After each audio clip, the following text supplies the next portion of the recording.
सुधीवृंद प्रथम मुझे वाक्यटी कहली ताहा हूँ उपनिषद रु आसी बृहदारण्यक उपनिषद रे।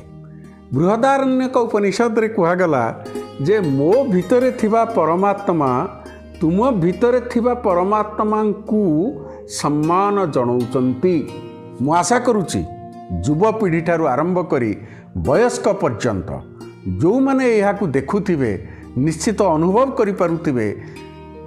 नमन नमस्कार प्रणाम आमे शरीर को करू नाही परमात्मा को करूचंती आत्मा को करूचंती जीए सबुठारू रहित जीए भिन्न जीए शरीर जहाँ द्वारा चलचंचल। तेणु केबेले भी भूल करंतु नाही केबेले भी भावंतु नाही जे मु गोटे शरीर को प्रणाम करूची बोली ताहा होची मुख्य कथा। तबे प्रणाम आमे तथापि गोटे लौकिक दृष्टि ये जो